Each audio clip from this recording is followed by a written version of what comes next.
ontem foi também o Dia do Orgulho Autista. Cláudia Menezes tem uma especialista para falar com a gente ao vivo. Cadê a Cláudia? Já está aqui. Claudinha, boa tarde, boa semana para você. E eu já quero falar desse assunto. Você está com uma profissional aí do lado. Por favor, vou passar a bola para você. Isso mesmo, Alex. Uma boa tarde para você, boa semana, Alex, para você também. Uma boa semana também para você que acompanha a gente no nosso universo. Estou aqui com Michele Santana, que é especialista em transtorno do espectro autista. Ontem foi o Dia do Orgulho Autista, então a gente vai falar um pouquinho sobre esse assunto.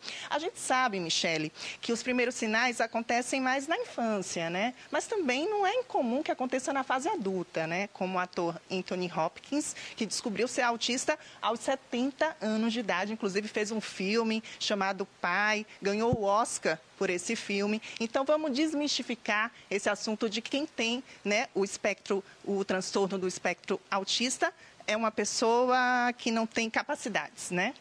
Exatamente. Boa tarde a todos. Alex, que prazer estar aqui no seu programa de tanta audiência. Um abraço para você.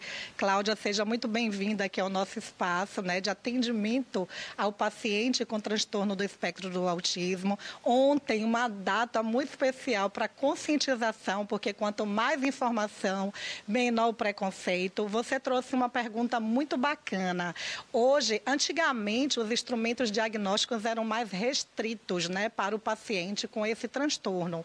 E hoje está mais fácil, inclusive com o aumento das informações a respeito desse tema. É muito comum a gente identificar e diagnosticar pacientes adultos que recebem um diagnóstico após o diagnóstico do seu filho.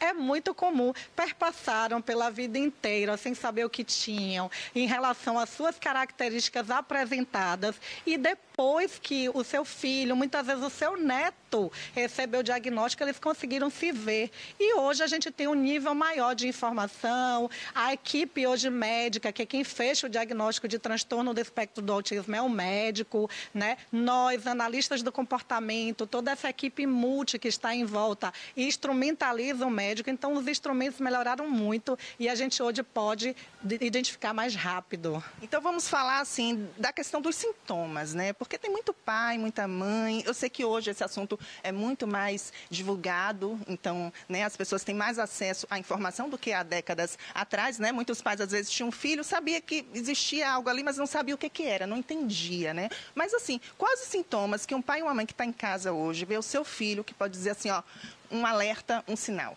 Muito bem. Eu sempre digo que a gente precisa respeitar os marcos do desenvolvimento infantil. Porque o que é que acontece? A criança, às vezes, está com 3 anos, 4 anos, não está falando nada. E aí as pessoas costumam dizer, espera o tempo dele, que ele vai falar. São muitos sintomas que a gente tem que estar alerta. Principalmente alteração na comunicação social. São crianças que a gente identifica muitas vezes quando está na escola, na primeira infância. Aquela criança que está mais afastadinha, não interage tanto com os outros, que tem uma alteração na fala. Às vezes não é só não falando, não. Às vezes é uma alteração no ritmo, na prosódia, ou tem um discurso que é mais limitado. São crianças que às vezes têm alterações sensoriais. É muito comum. Olha uma época importante, essa agora junina, a gente observa, ó, crianças levando a mão ao ouvido por uma descarga, um distúrbio sensorial. Muitos têm essas comorbidades que a gente chama a respeito do TEA. Mas observar aspectos variados, desde o motor, criança que anda em plantiflexão, criança que anda e cai muito, que fica mais esquivado, o adolescente, porque falar de autismo é falar de crianças que crescem, se tornam adolescentes e adultos. Aquele adolescente que não está indo para a baladinha, que está mais recluso dos amigos,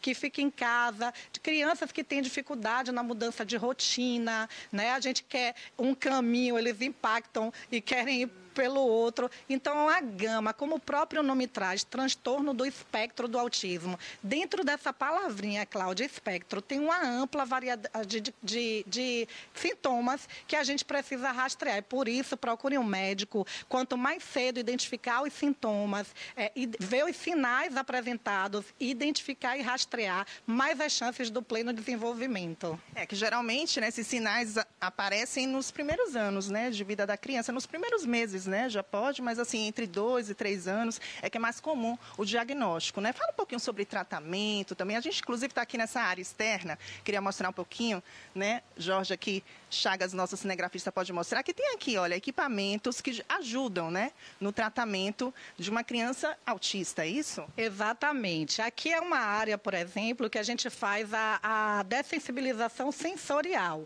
Por isso, a escolha de uma grama, que quando incide a luz do sol, ela aumenta um pouquinho de tamanho para que a criança pise em texturas diferentes. A gente utiliza equipamentos motores para dar um up mesmo, né, na parte da motricidade dessa criança. Então, trabalhar essa parte motora que, inclusive, impacta no comportamento verbal, na fala. A gente tem outros ambientes ali, como o emborrachado, como a areia, porque a gente coloca a criança para viver experiências. E é importante, porque hoje a gente tem muitas crianças que estão dentro de apartamentos. Quanto mais a mãe e a família, os responsáveis, se dessensibilizam essa criança, levando para praia, parques, áreas abertas, mais a gente tem crianças mais aptas, né, para o desenvolvimento. Criança é criança, independente de diagnóstico, a gente tem que submeter, por isso nossas clínicas, né, elas são clínicas com ambientes naturais, projetados para habilidades de vida. Agora, gente, eu quero falar um pouquinho sobre Michele, porque ela tem uma história de vida muito bacana. A Michele também tem um filho, né? Inclusive, você começou todo esse trabalho, esse processo, justamente por causa do seu filho, né? Que é autista. Então, assim, filho ou filha? Filho, Pedro, eu até me emociono, viu? Aí embarga aqui a voz. Tudo começou com meu filho, né? Eu sou mãe atípica, eu sou com muito orgulho mãe de Pedro, que é o meu filho que recebeu esse diagnóstico quando tinha apenas 11 meses. E eu, que na época é enfermeira, né, profissional de saúde, estava em alerta para os atrasos, fui me especializar. Hoje eu sou analista do comportamento, graduando em medicina. Então, hoje eu sou certificada em todos os protocolos para o atendimento ao paciente com esse diagnóstico por conta de Pedro. Mas não só isso, eu sou voz do autismo hoje. Eu fiz um trabalho aqui que teve um reconhecimento, quero mandar aqui um abraço, né, para o município de Salvador, porque eu sou natural de Ilhéus, recebi o título de cidadã soteropolitana, porque muito contribuo com as causas sociais. É importante todo profissional que trabalha com crianças entendam que o maior percentual de crianças com esse diagnóstico não tem acesso a nenhum tratamento. E isso me machuca muito. Por isso eu fui treinar hospitais, o município, escolas. Falar de inclusão é muito importante, porque a gente tem crianças na rede municipal, muitas mães aí em situação de vulnerabilidade, que são deixadas pelos seus maridos, que não têm nenhum acesso ao tratamento. A gente precisa se doar. E eu tenho um trabalho social de muitos anos também, que eu, assim, né, uma missão em virtude a poder deixar isso para meu filho Pedro. E olha só, gente, é a história de vida dela para transformar a vida também de outras famílias. É importante a gente falar também, Michele, que segundo a Organização Mundial de Saúde, gente, aqui no Brasil, cerca de 2 milhões de pessoas desenvolveram aí o espectro do autista. Então, assim, é um assunto muito importante, é um assunto que a gente precisa divulgar, né? É um assunto que a gente precisa também conscientizar as pessoas que estão em casa, né, Michele? Então, fala para quem está em casa aí, esse trabalho de conscientização. Isso, é importante informar para reduzir o preconceito. Lugar de autista em todos os lugares. Na escola, em hospitais, em parques, em áreas, nos ambientes de trabalho. Então, eu conclamo, nessa semana tão especial, a Semana do Orgulho Autista, todos vocês que são profissionais se doarem também para trazer informações a respeito desse tema. Foi isso que contribuiu para uma melhoria nos diagnósticos e que hoje a gente consegue, com esse número que você trouxe, mais de 2,5 milhões de brasileiros, então significa que a gente tem autista em todo lugar. Precisamos estar preparados. Olha, tem instituições comerciais aqui, shoppings da cidade que já estão com vagas, né? Existe uma lei municipal que tem que ter lá lá o símbolo do autismo para estabelecer que eles fazem parte de uma lei federal que, embora não seja uma deficiência, mas é considerado como, então todo autista tem direito aos mesmos benefícios, aos mesmos direitos dos deficientes. Então a gente precisou, infelizmente, de leis para garantir alguns direitos, tá? Mas a gente quer informação. É isso aí, gente. Michele Santana, aqui especialista em transtorno do espectro autista, semana, né, da pessoa autista, orgulho, autista. Então é importante a gente falar desse assunto mesmo. Eu volto com você, Alex. É isso aí, Claudinha, é importante a gente estar falando, como ela falou aí, quanto mais, né, quanto maior o conhecimento, menor o preconceito.